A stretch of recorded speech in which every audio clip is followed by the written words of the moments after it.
This Friday, Jamie Lee Curtis and Lindsay Lohan are back to switch things up in Disney's Freakier Friday. Totally. Yes. It's an absolute riot. Woo! And the only movie that can be described as So much weirder than the last time. What last time? it's the frequel You ready? we've been waiting for. That absolutely slays. What deeply out of touch old person came up with that? You did. Wow. Don't miss the comedy event of the summer for all ages. Disney's Freakier Friday in theaters this Friday. Get tickets now. Rated PG. Parental guidance suggested. It's Wednesday Addams. I see you're trying to distract yourself from your own banal thoughts. Let me help. Here's a recording thing made of my latest root canal.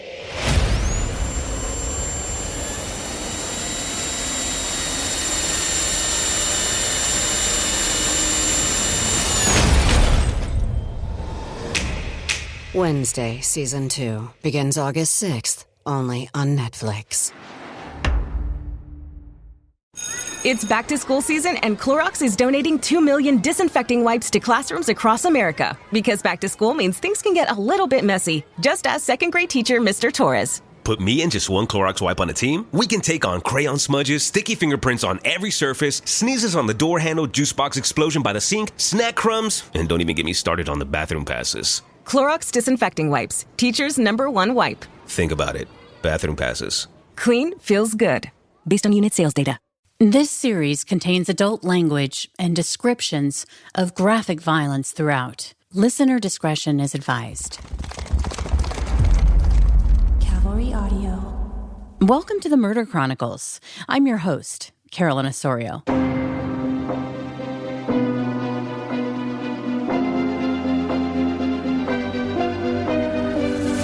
You're listening to episode 10, Evil Spawn. I've always had a really great respect for the idea of 6 degrees of separation. Essentially, the notion that we are all connected to each other through 6 people. With more than 7 billion human beings on the planet, it's sort of crazy to think about. Obviously, most of the people we meet in our daily lives will never be more than just surface connections. I mean, if we had super deep conversations with people we just met trying to trace our connections to, say, the actor Kevin Bacon, that would be exhausting. And that's really not what intrigues me about the principle. I guess for me, what I extrapolate from this idea of being connected through 6 people is the way it relates to storytelling and how unknown connections bind us together. The things that we've experienced and the people that we know have the power of connecting us all. But it is a special feeling when these connections manifest themselves with pitch-perfect timing, when someone swings into your orbit, and without even trying, these deeper connections are revealed, as was the case with Joyce and I. So I'm Joyce Walters. I'm the executive director of InvestEd, which is an educational nonprofit that serves students statewide. Joyce Walters and I got to know each other on the surface level through her work as the executive director of the nonprofit InvestEd. And I want to pause here for a second. I want to give a plug for organizations like InvestEd and the people like Joyce who quietly do the work without paying attention to see if anyone's watching. What I mean by that is that InvestEd and Joyce help kids in the Pacific Northwest. Say a kid comes to school with holey shoes. InvestEd empowers his teacher to reach out to their organization and just say, hey, I've got a kid who needs shoes, period. No bureaucracy, no embarrassing questions about why he has holey shoes. The kid just gets the shoes. So I had no idea when I was interviewing Joyce about InvestEd several years ago for a feature story I was writing that she was a fan of true crime and that she'd been really close, dangerously close to becoming a victim of Ted Bundy. You know, I had a close encounter with Ted Bundy when I was in high school, and I've never forgotten that. And I've always thought when I'm listening to true crime or when I'm watching true crime, which I'm a real consumer of that genre, but I don't always look at it and say, oh, it could never happen to me or somebody that I know. You know, I always look at it and I pay attention because I think it could very well happen to someone you know. It could very well happen to you if you're not careful. I also found out that Joyce knew Wayne Anderson, one of the people at the center of the horrific crime that we'll be chronicling today. For me, you know, I'll back up and just say that, you know, I watch the news like everyone else does. And I heard about this horrific crime. And it was shocking. It's like the holidays, you're with your families and everybody's kind of on their best behavior until, Uncle John has had too much to drink at the table or whatever. But usually, you make it through the holidays just fine. And hearing about this horrific crime as it was unfolding and then following the news about it. And then when they started to put the pictures up, and I realized it was Wayne. It was somebody I worked with. Wayne was a well-respected Boeing engineer who loved his family. Wayne was the kind of guy he was quiet, very kind, and very, very thoughtful, and was always very engaged. He had a very analytical mind, and he could think through a problem very quickly and just very respectfully offer his opinion, but was never pushy about it. Anytime I called him and asked him for help, he was right there. He had a great sense of humor and was very well respected by everyone. It sounds like you had a professional relationship, but you were cordial and friendly. Did he ever talk about his family or his wife or what she was like? Oh, yeah. Oh, I okay. mean, he had pictures of his family on his desk, and we would talk about them. And if it was time for the holidays, he would always talk about what he was going to do with his family, or he was always very open about them. When Joyce saw the news footage back in December of 2007, she just couldn't believe it. As you were talking and I was listening to you, it struck me as like they would probably be the people that you would least likely to ever think that something like this would happen to them. Oh, out of all the people I've worked with in my career, I mean, I never would have thought anything like that would happen to Wayne. He just seemed, on the surface, it just seemed like he had, a really loving family. He seemed, he was the kind of person that you would assume would just be kind of that steady Eddie kind of guy that, you'd love to have as your dad or you'd love to have as your neighbor. And it's certainly, I loved having him as someone that I worked with. But out of all the people I worked with, I never would have looked back and said, gee, yeah, that makes sense that it would be Wayne. I think that's what was so shocking for me. When I heard the name, I thought Wayne Anderson is a fairly common name. So I'm not going to jump to conclusions and assume it's somebody that I know, right? Yeah. But when they put the pictures up, I was literally shocked. I mean, I had never seen any indication that there were any, problems in his home life or anything that would indicate he was in any kind of trouble or, there was conflict going on at home or anything like that. I never would have suspected that. And here's the thing about that 6 degrees of separation that I've been talking about, and how I believe that our collective empathy draws us to these true crime stories, because the Andersons were like so many of us. It's not so much about understanding the person who did it, because, there's just a whole thing going on in their brain that you're never going to be able to get inside that, right?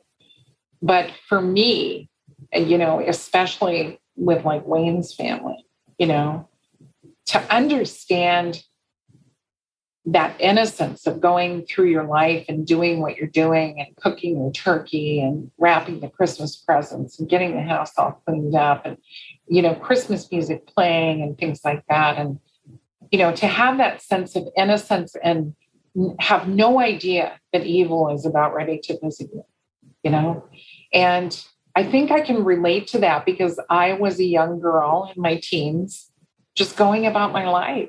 And I came so close to not being here talking to you today, because if I hadn't had the hair on the back of my neck stand up, I could very well not be here. And I think that for me, I have tremendous empathy for the victims in the stories. And I think that, it's almost like a sense of respect listening to their stories. And, especially when they're presented in a way that's really respectful to them, but understanding that sense that they're just going about their lives. And, there was the carjacking victim that, his wife had hired someone to kill him in West Seattle, I think it was. And the guy's just driving to work. And somebody opens up the door and pulls him out and shoots him and takes his car. It's like, I have tremendous empathy for him. It's not as important to me to understand the perpetrator as much as it is the victim. And to feel that sense of, I think I'm part Native American, and I think there's just that sense of being a witness and standing with someone. And even though these people are gone, like Wayne and his family are gone, it's still a sense of respect and being a witness to what they went through. That's the power of these cases, what the victims go through and why we share their stories. Because Judy was just wrapping her grandchildren's presents in her sewing room, the smell of a roast in the oven filling up their comfortable home, while Wayne was just tooling around, sprucing up things for the family gathering that they had planned for Christmas Eve 2007, not having a clue that evil was headed their way. 911. There's been a murder. Call in the other room. There's a baby and a man and a woman. Judy's best friend, Linda Teeley, abandoned her car alongside the private driveway that wound up to the home of Judy and Wayne Anderson. The Anderson property would be considered Pacific Northwest country. Huge, towering Douglas fir, red cedar, and hemlock. In the undeveloped acreage that surrounded the Anderson property, there were sword ferns, blackberry bushes, and all the other native plants that flourish in the rural pockets of western Washington. The metal gate at the entryway of that gravel driveway was closed up tight, which was odd to Linda, who was very familiar with the in-and-out tides of the Andersons' family routine.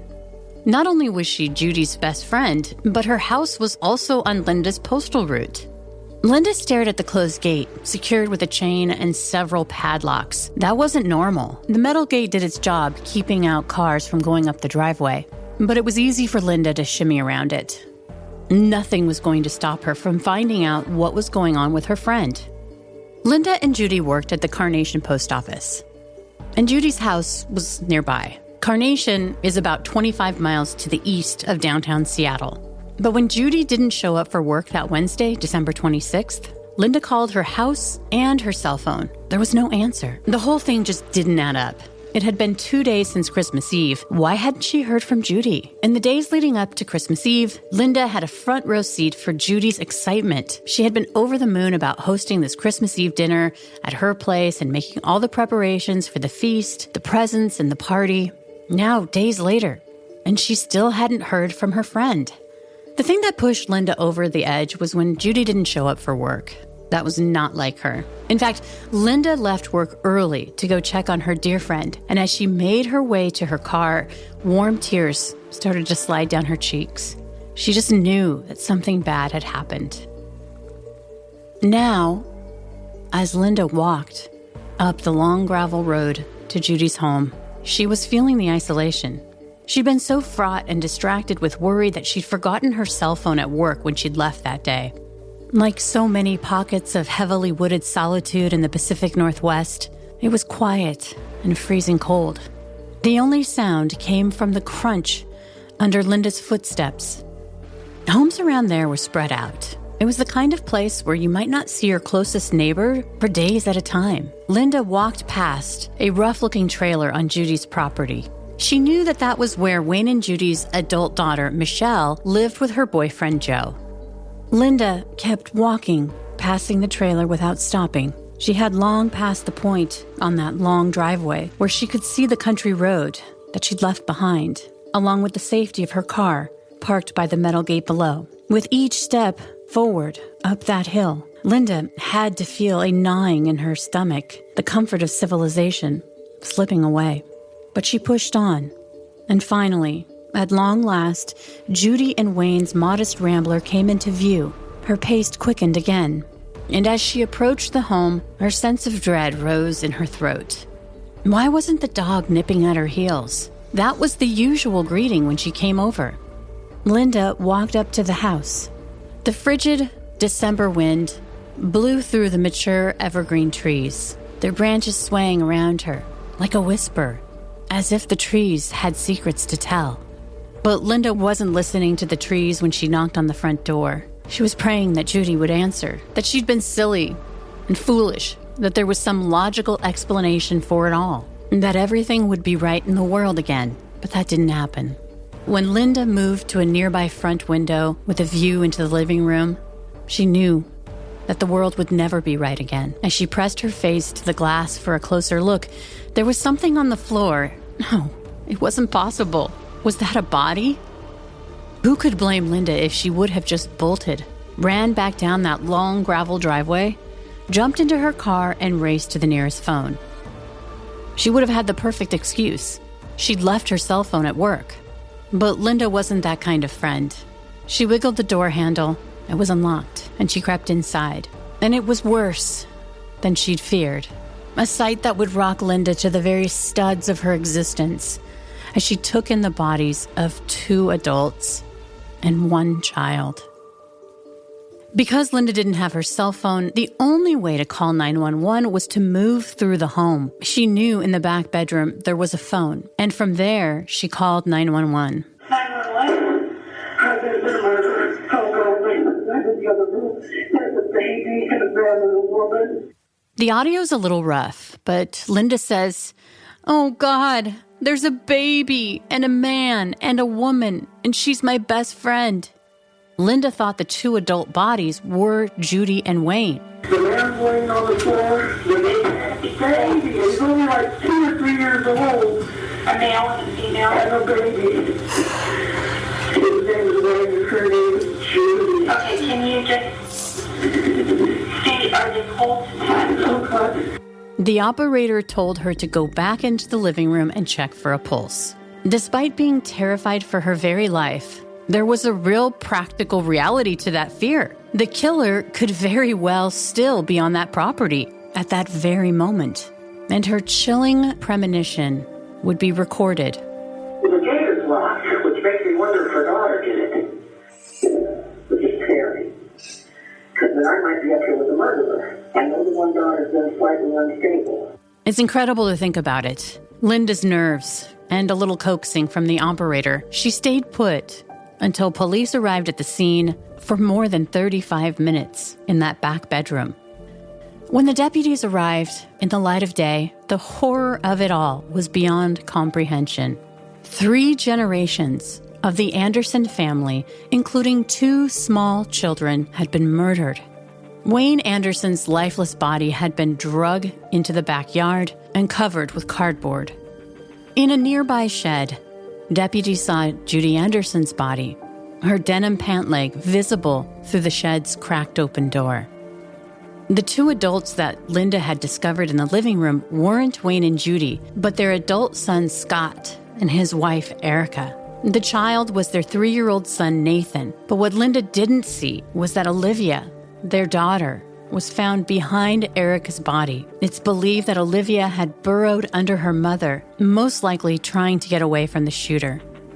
Wayne Anderson was 60, Judy 61, their son Scott was 32, his wife Erica was also 32, and their small children, Olivia 5, Nathan 3, had all died from gunshot wounds.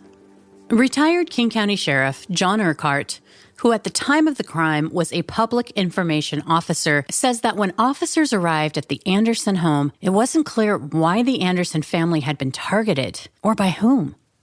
What was it like when you got there? The bodies were still in place, and they would stay in place, in this case, probably for 2 or 3 more days while we do the investigation. These are exceedingly complicated investigations from a forensic standpoint. I mean, we have to map and photograph and diagram, and there's an awful lot that has to be done. Remember, the bodies are 2 of the bodies were in a back outbuilding, and the 4 of the bodies were still in the house. It didn't take long for the King County Sheriff's Office to mobilize at the Anderson home. It was a controlled chaos. As the crime scene perimeter tape went up, droves of police cars lined that country road as news helicopters flew overhead. Media vans camped out as reporters broke the news live from the road, updating a stunned community with bits of information that slowly trickled out. Urquhart says, given the circumstances, it was a shocking murder scene, the worst in his entire career. You know, we hear a lot about the kids in this because they were literally toddlers. And like I say, I've just as a patrol officer, I've gone to many homicide scenes. I've investigated homicides. as a plainclothes officer. And as the public information officer for over 10 years, I went to almost every single homicide in King County. This one bothered me more than anyone else. This is literally the only homicide I've lost sleep about because of how the kids were killed, which I obviously have personal knowledge of from talking to the detectives. So it's interesting. I've always thought about that just from that standpoint alone. More after a word from our sponsors. The #1 selling product of its kind with over 20 years of research and innovation. Botox Cosmetic, onabotulinum toxin A, is a prescription medicine used to temporarily make moderate to severe frown lines, crow's feet, and forehead lines look better in adults. Effects of Botox Cosmetic may spread hours to weeks after injection, causing serious symptoms. Alert your doctor right away as difficulty swallowing, speaking, breathing, eye problems, or muscle weakness may be a sign of a life-threatening condition. Patients with these conditions before injection are at highest risk. Don't receive Botox Cosmetic if you have a skin infection. Side effects may include allergic reactions, injection site pain, headache, eyebrow and eyelid drooping, and eyelid swelling. Allergic reactions can include rash, welts, asthma symptoms, and dizziness. Tell your doctor about medical history, muscle or nerve conditions including ALS or Lou Gehrig's disease, myasthenia gravis, or Lambert-Eaton syndrome and medications, including botulinum toxins, as these may increase the risk of serious side effects. For full safety information, visit BotoxCosmetic.com or call 877-351-0300. See for yourself at BotoxCosmetic.com. This episode is brought to you by Greenlight. Get this. Adults with financial literacy skills have 82% more wealth than those who don't. From swimming lessons to piano classes, us parents invest in so many things to enrich our kids' lives. But are we investing in their future financial success? With Greenlight, you can teach your kids financial literacy skills like earning, saving, and investing. And this investment costs less than that after-school treat. Start prioritizing their financial education and future today with a risk-free trial at greenlight.com/Spotify. Greenlight.com/Spotify. A few hours after police had arrived at the Anderson home, walkie-talkies began to squawk. Word spread to the command staff positioned near the top of the driveway closer to the Anderson home that there were 2 people in a truck at the metal gate, and they were asking officers posted there to be allowed to go home. The driver of the truck identified herself as Michelle Anderson. Riding shotgun was her boyfriend, Joe McEnroe. Michelle explained that she was Judy and Wayne's daughter, that they lived in the trailer on the property. We knew that they lived on the property and they were gone, but we didn't know why they were gone or where they had gone, and had no reason to think that they were the suspects. Michelle and Joe were directed to park their truck on the side of the road. When they walked to the gate, a plainclothes officer escorted them up the gravel road on foot. And they make their way through this perimeter of parked cars and this gaggle of press that was huge, and walked up this driveway to get to our command post. So they're walking up this driveway, presumably to find out what was going on. From the sidelines, a media videographer captured footage of Michelle and Joe from behind as they walked up that gravel road before they wound up to the house and out of sight. In a sea of law enforcement, the 2 looked out of place. Michelle was dressed in black shorts, a black shirt, and black boots. She had long, mousy brown hair and slumping shoulders.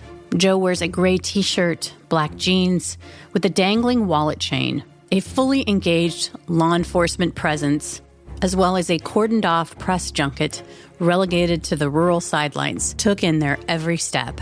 Urquhart clearly remembers watching them as they were greeted by detectives.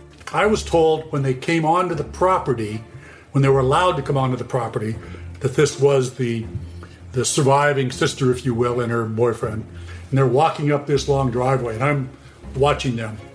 And I thought to myself, these guys did it. Really? I thought, for no reason other than, I've been a cop for a long time. I've been a cop for 43 years, so at that point, 32 years. And so I've seen a lot of suspects. And something about their body language, the hairs in your back of your neck, this gut feeling. And I had no reason other than that. I thought, well, 33 years. These guys did it. As Michelle and Joe stood telling police who they were, neither of them asked what was going on or if their family was okay. Very first clue that we had that something was going on here in this particular situation. Imagine if they were innocent and they come back to their house, their parents' home, their home as well, And there's all these police officers and all this press, and you have to be approved to walk through and crime scene tape, and you're allowed to go through this crime team tape. What's the first thing what's gonna be the first words out of your mouth? Are my parents okay? What's going on here? What happened? Are my parents okay? Yeah. They never said that. Those words never crossed their lips. So of course the detectives are going, what the hell? You know? I mean, that's just a crime, just crime 101. Sure. Like, yeah, pretty much. Act like you care. Detectives told Michelle and Joe that they wanted to speak with them separately. It was casually presented. They just wanted to get some information from them independently. They're not even taken down to the police station. Their interviews are going to happen on the property. Michelle is taken to a vehicle by a detective. Michelle, are you aware the statement's being tape recorded? Yes, I am. Do I get permission to do that? Yes. Okay. At the same time, Joe's with another detective in a truck nearby. Joe, are you aware that the conversation we're about to have is going to be tape recorded? Yes, I am completely aware that they are tape recorded. Okay. Do I have your permission to do so? Yes. The questions are softball. Who are they? How they came to be living on the property. Joe explained that he met Michelle online and their relationship blossomed, so he moved from North Carolina to be with her. Joe explains that Michelle was living in a crime-ridden mobile home park where, according to them both, they'd been besieged by punks messing with them.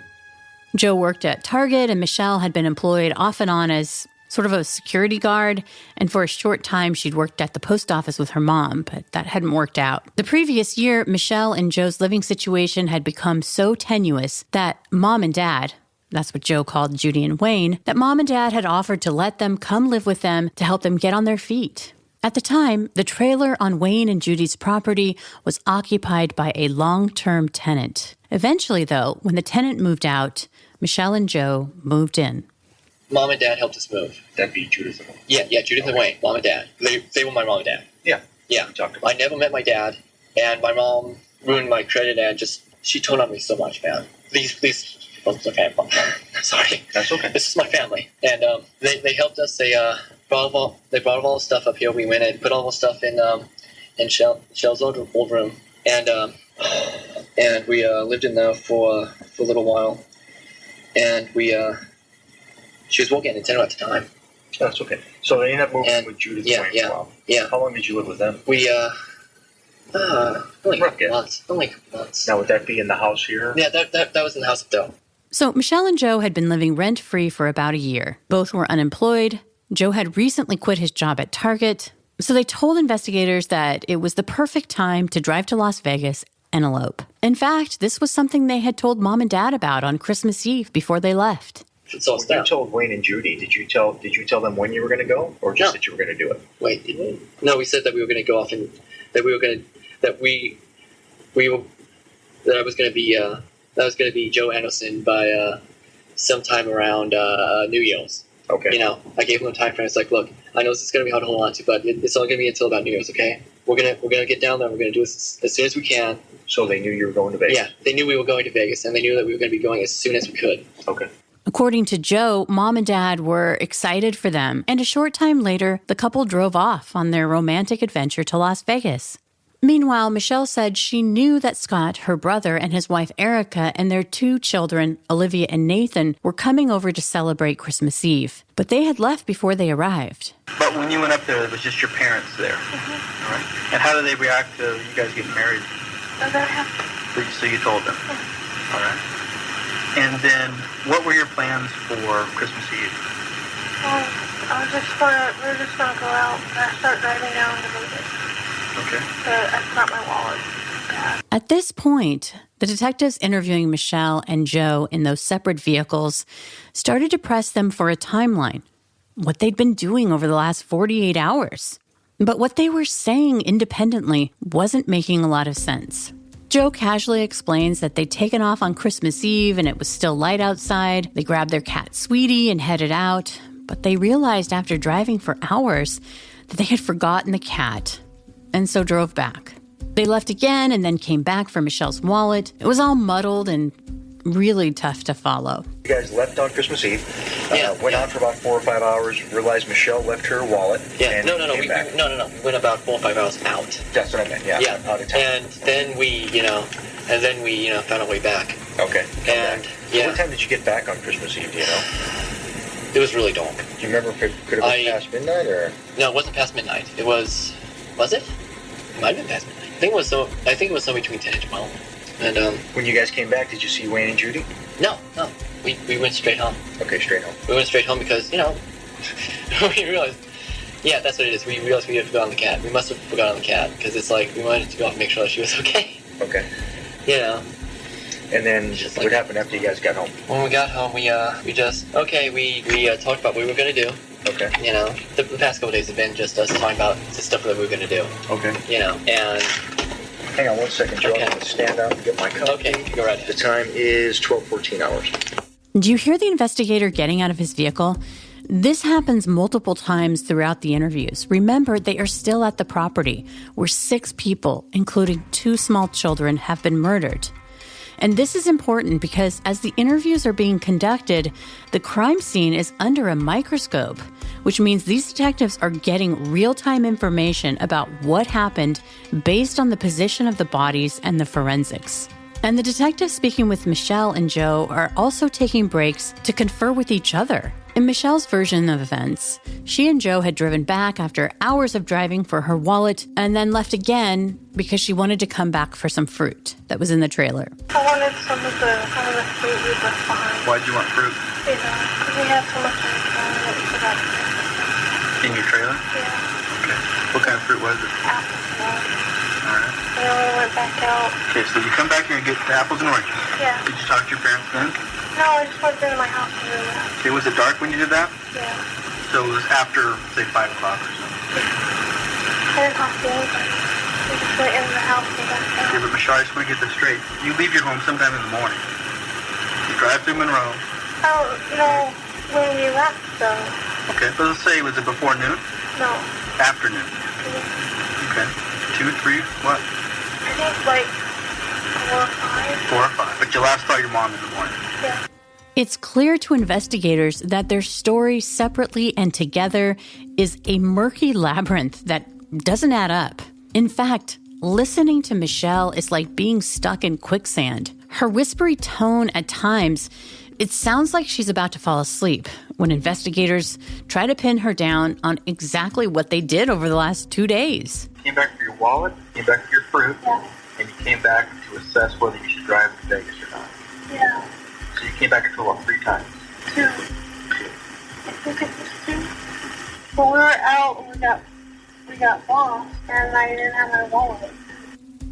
At some point, to try to make sense about why they can't remember with much specificity as to where and how they drove, they are both asked if they were under any drugs or alcohol over the last 48 hours. And they're both adamant that they don't do drugs or alcohol. So why were they having such a hard time recalling what they did? The only thing that they are absolutely clear on is that they left Michelle's parents' home ahead of the family gathering, alive and well, before their impromptu road trip to Las Vegas on Christmas Eve. After nearly an hour of trying to establish a timeline for Michelle and Joe's movements, after they left their home on Christmas Eve, the detective gets down to brass tacks. Your parents live and you live in a pretty quiet setting house, correct? Yeah. Kind of in the country, so to speak? Yeah. All right. When you came home, what did you see at the easement road to your property? My car was still there. I mean today, right now. I see a row of cars. Was there some media members out front? There was a van that had a weird thing. Okay. Was there some sheriff's cars there? Did you see a lot of police cars when you pulled in? I just saw a lot of these type of cars. And there's cars lining your whole driveway, right? Well, this isn't our driveway. I thought they were here for the Wilson. You know, this is technically the Wilson property. Michelle, I understand. I'm just saying this is unusual, correct? Yeah. When you and I were talking, they brought in this big RV from the sheriff's office, didn't they? So it's big RV. Remember that? Yeah. Yeah. And they also have some helicopters in the air, didn't they? Yeah. And people running around in uniform and things like that? Yeah. What's the one question you asked me when we first sat down? My car was full. Did the deputy at the road, I mean, obviously they didn't let you drive down here. What did they tell you? They didn't tell us anything. It's just parked the car. What do you think all these police cars are? I think the house was on fire. Why do they think that? The last time I saw a helicopter, she was when the old house was on fire. So whose house do you think is on fire? Probably the one that was cold. Are you at all concerned about that? Yeah. Do you think me wearing the sheriff jacket, I'd be in a position to know such a thing? Yes or no? Yeah. Why didn't you ask? I thought I wasn't supposed to ask. Why? I couldn't get back. I wouldn't have asked. You can ask me anything you want. You ever seen this many police cars in one place at one time? And the house was on fire. Was it many police cars or was it fire trucks here? There was police and fire. Have you seen one fire truck since you've been here? What do you think happened? Michelle, is there anything you want to tell us? My dad might have been Please don't come off our heart. something happened to your family. Why? There's always cars, and I know that's Did you ever harm your family? No. Did you ever cover up for somebody who did? I know a little bit more about my work here. So let me tell you a couple things we're really good at. What happened before? Oh, you know. So what happened? Michelle, I know you're sorry. No one's saying you are a bad person. But we would like... It's not Joe's fault, it's all me. What happened? It's not Joe's fault, it's all me. Michelle, the only thing I know is what you told me. So tell me what happened. Oh, that was true. I know, honey, but tell me what happened at your parents' house. It's always the best. Okay, and then what happened? My brother owes me a lot of money. Okay. And he refused to pay me back. And he knows we've been struggling. We're not making $20 an hour like he is. And I just wanted back the money he took from me. So what happened? And my parents they don't even care about it. I love my family so much and it hurt when he took that money and didn't give it back. Scott. It's not Joe's fault. Michelle, what happened? It's all my fault. Michelle was the first to break. I just want my money and I'll go away. This is a lot of money. And what did he say? He told me I don't want to hear this and listen to this shit, and he came after me. He charged me. He was going to hurt me. He's not lying about I don't blame you a bit. He's mean. I know. I love him, but ever since he married Erica, he hates me. Okay. And then he has my car over at his house, and he won't give it back. Judy and Michelle had been arguing over Michelle paying rent to live in the trailer on her parents' property. And Michelle claimed her brother Scott owed her $40,000.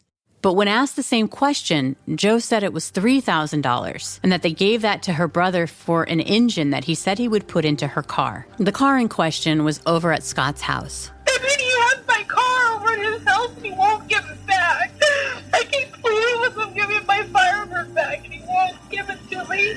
I gave him money to fix it, and he just spent it all on himself, and then complained to me that he had used his own money to finish working on it, and it never ran. So when he came at you, what happened? I freaked out and shot him, and he kept coming. Shot him 4 times. I didn't want that, but he would just stop when I pointed the gun. I'm sorry. I know you're sorry. And where is it? I just wanted my car back, and I wanted the $40,000 back that he owed me. $40,000. That is a lot of money. I wanted it back. I can understand why you were upset. And I didn't care. Was anybody else with him? His wife and kids. Joe is not part of it. It's just me. But the crime scene doesn't support this claim. The detectives tell Michelle there's just no way, based on the physical evidence, that this was the work of one person. At this point, Michelle continued to be adamant that Joe had nothing to do with killing her family, that it was all her. I just wanted my money back and nobody cares, and I can't afford to take people to court. I understand that. And they were too big, and I just thought I'd run. And then I was like, I can't do this, I have to come back. You did the right thing. It shows how much you loved your family. I loved them so much, and I felt so bad that I couldn't sleep or eat. I know. Listen to me. Where's the gun right now? I threw it away. Where? I don't remember. I threw it all away. Meantime, the detectives interviewing Michelle take a break and share the information that they've received from her to the detective speaking with Joe. Armed with this new information, the investigator climbs back in the truck and reads Joe his Miranda rights. The fear in Joe's voice is palpable. some other information has come to light. Okay. So before we go any further, I want to treat you fairly and be completely honest and upfront with you, which is the way I work. I don't tell people lies. It's just not the way to go. Okay. And I expect most people like to be treated that way. Before we go any further along with the interview, I want to make sure I'm treating you fair. I want to go through your Miranda rights with you real quick before we go anyplace else with this, okay? Okay. What I'm going to do is I've got my card here.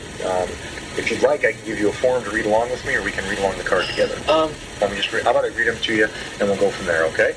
Does this mean I'm not going to be able to get married? What's that? Does this mean I'm not going to be able to get married? Oh, you can probably still get married. This won't affect that at all. Thank you. Yeah, this is not going to affect your getting married whatsoever, okay? Yeah, okay. Let's go through your Miranda warnings here, then we can continue our interview. If that last part was hard to hear, Joe is asking if by reading him his Miranda rights, does that mean that he'll still be able to get married to Michelle? Now, it's hard to know if that's what he actually felt or if it's a part of his story and that he still thinks there's a chance that he's walking away from his involvement in murdering 6 people, including 2 children. This is when the detective goes over the timeline again and drops the hammer.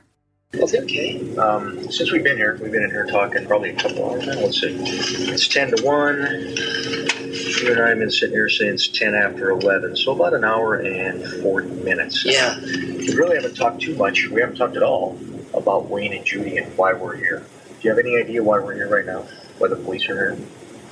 I don't know. I really have no idea. Something's happened up at the house. Wayne and Judy have been hurt. We're trying to figure out what's going on. Okay. We've been talking to Michelle as well since you guys came back. Yeah. Michelle's with my partner, Detective Thompson. She's been with him. Yeah.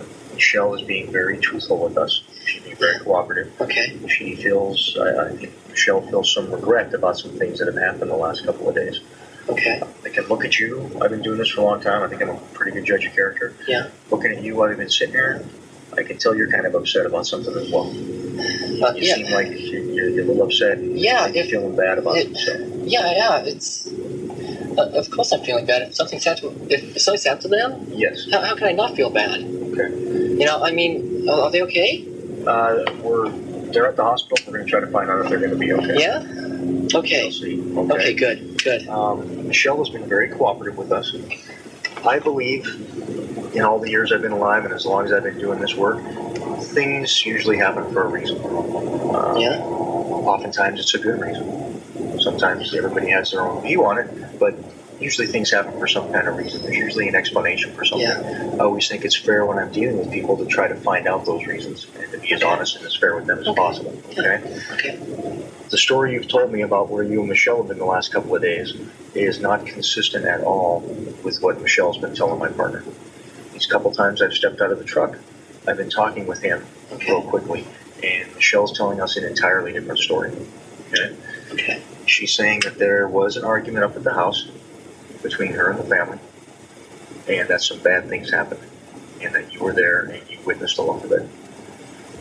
What I'd like to find out from you, so we're able to be as fair with you as possible, is what was going on up there and why you think it happened. That can be very important for Michelle. Now, at this point, Joe is still playing as if he wasn't involved, but it doesn't take long for him to realize that their plan of trying to get out of what they did was never going to work. How they ever thought that they could walk away clean from this is beyond the pale. I was in the sewing room, close room on the left. Okay. As you come in the front door?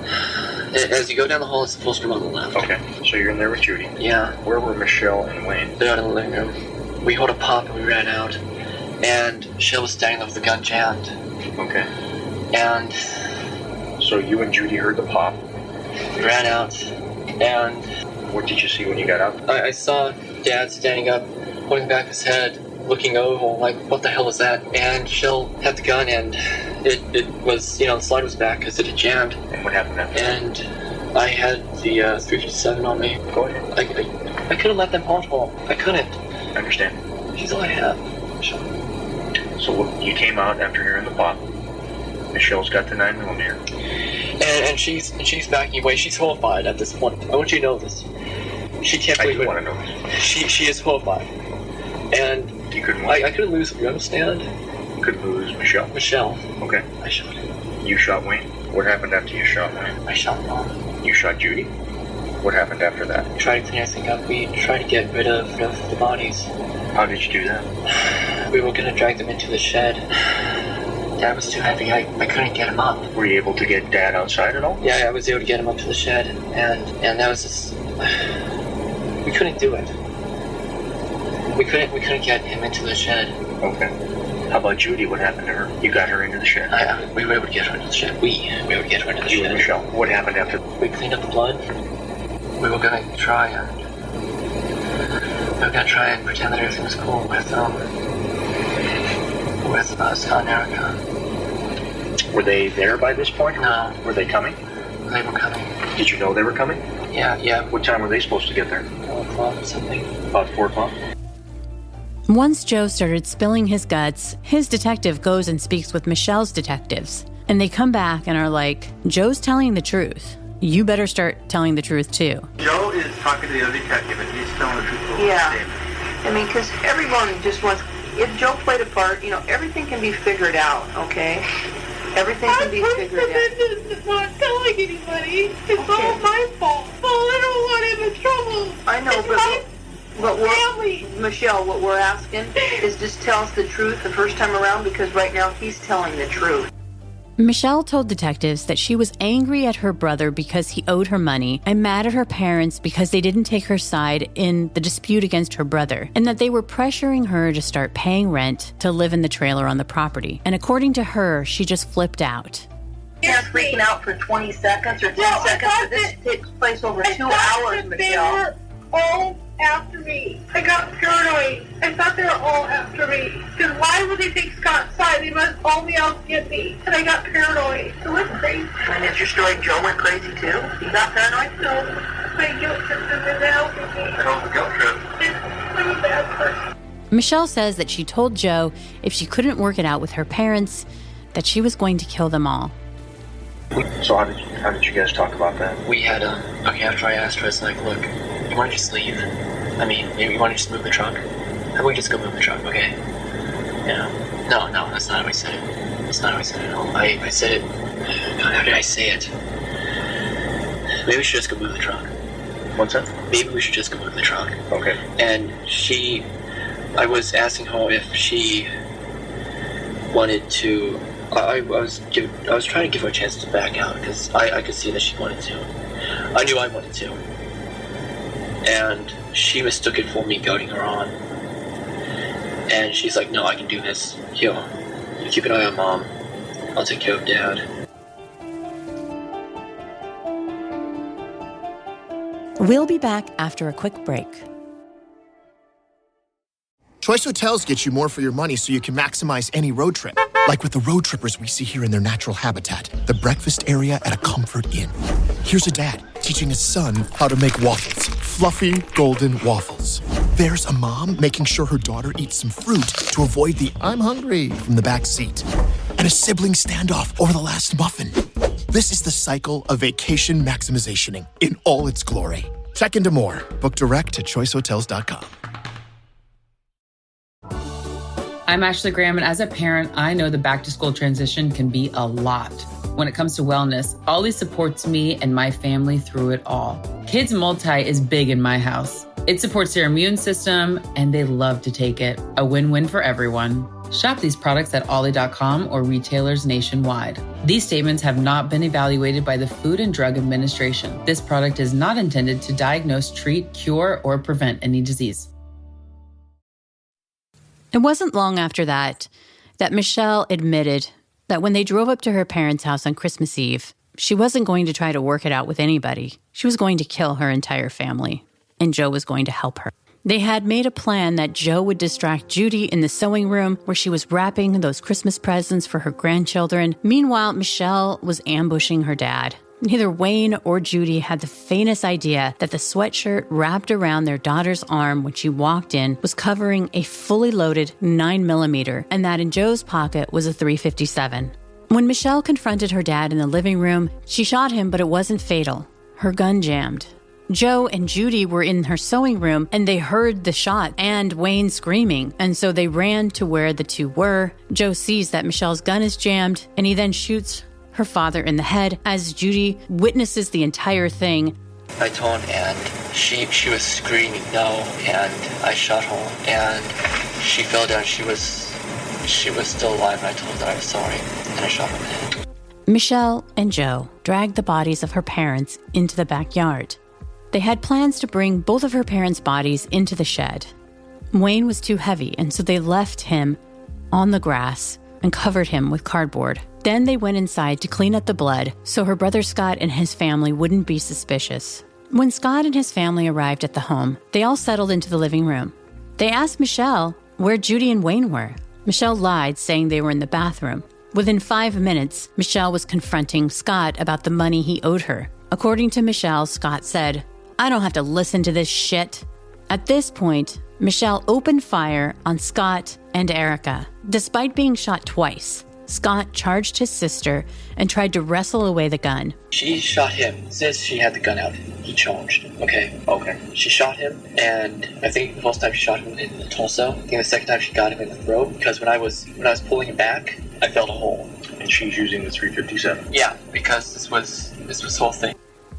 Scott died fighting for his family as he wrestled with Michelle, who was still holding the gun. I'm trying to pull him off of him, and maybe I shot him too. I don't know. Meantime, Erica managed to run for the phone. She crawled over the back of the couch and called 911 and was able to connect. She lunged over the couch even though she had been shot.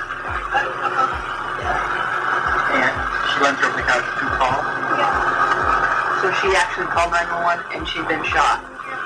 So who shot Scott what time? I shot Scott and Erica. And what about Joe? Apparently, Michelle ran out of bullets, and Joe went up to Erica and pointed his gun at her.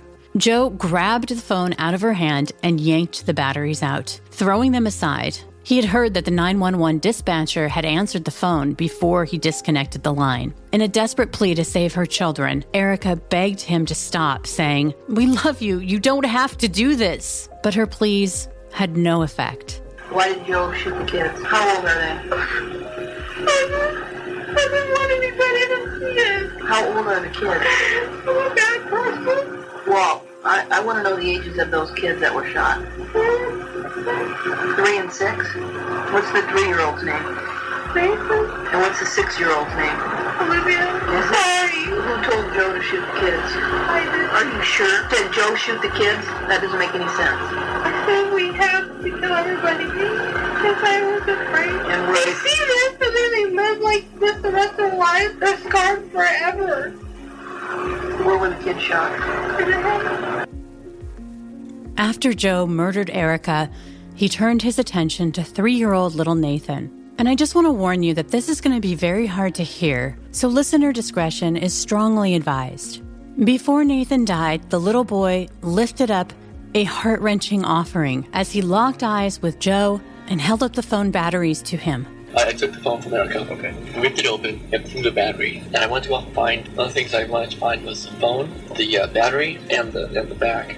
I don't know what happened after Nathan picked up the battery, but he held it up and he gave me that look of complete comprehension. He knew, he understood. Now, had you shot Erica yet when that happened, or no, not yet? She had been shot at this point, but not fatally.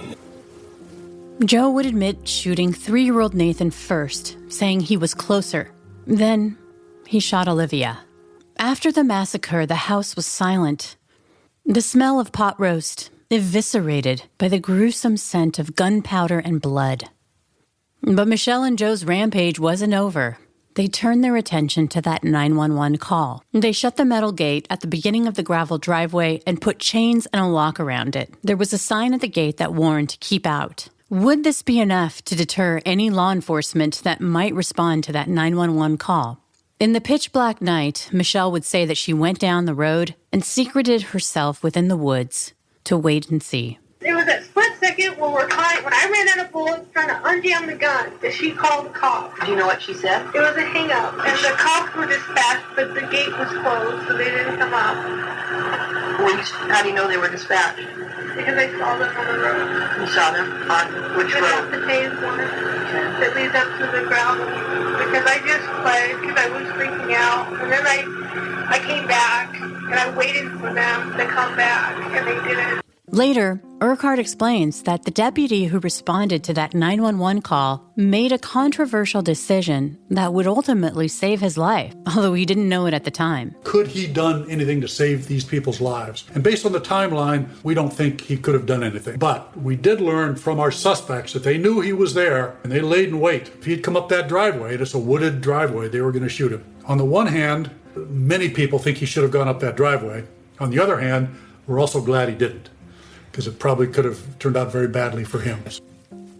During Michelle's trial, the 911 call that Erica had heroically made was played in open court. On the witness stand, Erica's mom would tell the court what she knew was her daughter's last words during that 911 call. Whose voice is that? That's Erica. Can you tell what she is saying in that excerpt? Not the kids, no. After murdering 6 people, Michelle and Joe went down the hill back to their trailer on the Anderson property.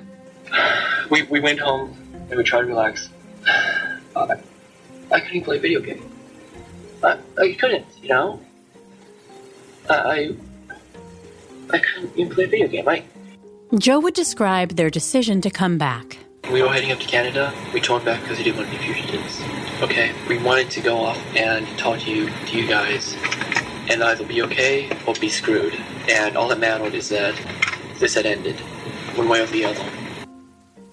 When Michelle's sister Mary was on the stand at her trial, she shared a harrowing conversation that she had had with Michelle shortly before the murders. She flipped out. She got really upset, angry. She says, I hate them. I hate Mom and Dad. I hate Scott. I just want to kill him, and I don't remember everything else. Don't tell Mom. Don't tell Mom. And I said, I won't. Of course, later that day, that was the first thing I did. What was the first thing I told my mom exactly what she said. Did you take her seriously when she said it? No, not really. No, of course. Who thinks somebody you grew up with and you love is going to slaughter your whole family? One can imagine that Mary is still haunted, not only by the fact that she lost 6 members of her family, but also because she and her children were planning to go over to Wayne and Judy's that Christmas Eve, too. I heard Michelle, is Mary going to be there? And I said, tell her, yes, I'll be there. Ms. Anderson, may I ask you, did you go to your parents' home on Christmas Eve 2007? No. And why not? I was sick. My youngest son and I, we were getting sick. Didn't want to spread our germs. After all the BS was stripped away, near the end of Michelle's interview in that police car, Michelle finally gives her reasons as to why she killed 6 members of her own family. Did you have thoughts of killing them, though? Or one of them? That week. Okay, how far back in the week? A couple days prior? Or a month prior? How long have you been thinking about killing Scott or your family? More than a week. 2 weeks? Is that why you went up there with... They kept talking about kicking me out. They kept talking about... Are they mad because you're not paying the rent? Or what? What's the deal? I'm not paying anything because we're trying to get on our feet. But is that why they're mad at... Are they mad at you guys kicking you out because you're not paying? What makes them angry at you? They're angry that I want my money back from Scott. Because I kept telling him... Okay, but that's not a reason why they'd be kicking you out. Why are they kicking you out of the trailer? We had an agreement that I would live for a year, a little over a year, and then I'd reimburse him. And he just didn't want to stick with it. You owe your mom and dad money? They want me to start paying rent. Okay. And you haven't been paying rent. Is that why they're upset with you? But they told me I didn't have to. Okay. You don't have to pay rent, but I'm going to evict you. That doesn't make any sense. They want me to start paying, and we're not ready yet. Okay. So there's been some talk about you and your boyfriend not paying. Yeah. Okay. So is that upsetting to your dad that you haven't been paying? Yeah, because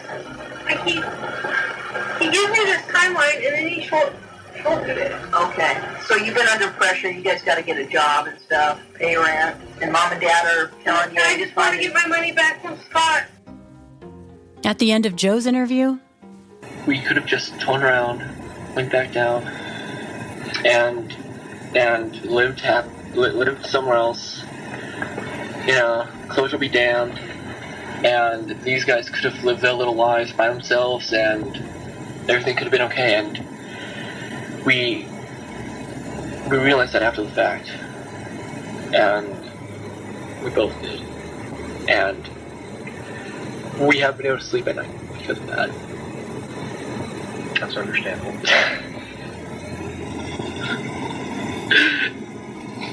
Somebody, this entire time, we've been just wishing that we could go and say back.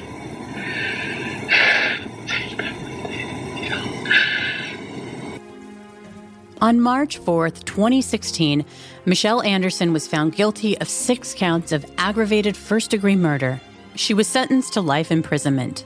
On March 25th, 2015, the jury found Joseph McEnroe guilty of aggravated first-degree murder on all 6 counts. He too was sentenced to life imprisonment. Both Michelle and Joe avoided the death penalty because of a statewide moratorium. And Urquhart says even after all these years, he still can't comprehend the why question, particularly with this case. Now, one thing I've learned over my 43 years is we can never get into the mind of somebody like this. What we always do as rational human beings, we tend to look for a reason. Why did this person do that? How could this person do that? Why would they do it to the entire family if she just has a beef with her brother? But we can never get into their minds. There is no understanding some of things like this. And I've also learned that some people are just plain evil. And there's not a motive that we can understand other than they are evil. And evil people do evil things. And I clearly think that's what happened in this particular case. If you have a case you would like us to cover, please reach out to me at themurderchronicles@cavalrymedia.com. And as always, thank you so much for listening.